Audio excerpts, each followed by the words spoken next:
السلام عليكم ورحمة الله وبركاته. walaashayda qaaliga ahayd ama walaalkayga qaaliga ahow, waxa aan rabaa in aan kula wadaago fikir laga yaabaa qaar annaga ina ka mid ah in si khaldan looga dhaadhiciyey. fikirkaas oo ah dunida aynu saarannahay ma jidhaa wax la yidhaahdo guuldarro. guushuse maxay tahay? guushu waa in qofka safarkiisa ama geedigiisa uu ku furaa barta uu la rabay. tusaale, ardayga hamigiisu uu yahay dhammaan maadooyinka iskuulka inuu ku wada baaso marka laga reebo hal maado, taas oo u arko in isaga ay ku adag tahay inuu ku baaso. haddaba ardaygaasi dhammaan maadooyinkii haddii uu ku baaso halkii uu islahaa kuma baasi kadhid uu ku baasi waayo, ardaygaasi waa mid guulaystayba mise waa mid guuldarraystay?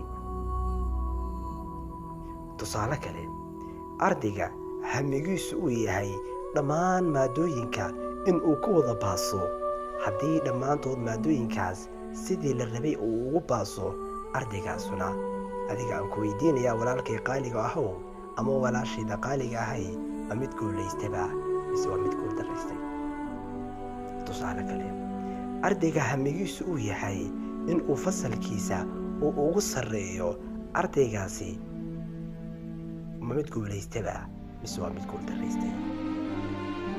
tusaale kale aan kugu daro, ardayga hamigiisu uu yahay dhammaan iskuulka oo dhan inuu ugu sarreeyo, haddii uu ugu sarreeyo mid guulaystayba mise waa mid guuldarraystay? waxaa laga yaabaa dhammaan jawaabaha aad i siisay in ay wada ahaayeen waa mid guulaystay. sidaa ajligeed, guushu waa in geedigaaga aad ku fudhaa meeshii aad la rabtay. qof kastaoo aanu soo sheeganina waxa uu lahaa hamigiisina ama geedigiisina waxa uu ku furay bartii la rabay, laakiin waxaa lagu kala duwanaa hamiga iyo yoolka iyo hididiilada. taa daraaddeed waxaan leenahay guushu waa wax jidha, dunidana qof guuldarraystay ma jiro, ee waxaa lagu kala duwan yahay hamiga, yoolka iyo hididiilada. sidaa laajligeed, walaashayda qaaliga ahay ama walaalkayga qaaliga ahow, waxaa tahay mid guulaystay, waayo geedigaagii ama safarkaagii waxa aad mar kasta aad ku fudhaa meeshii aad la rabtay, laakiin hamiga iyo yoolka iyo hididiilada aan sii wadno si guusheeduna ay u sii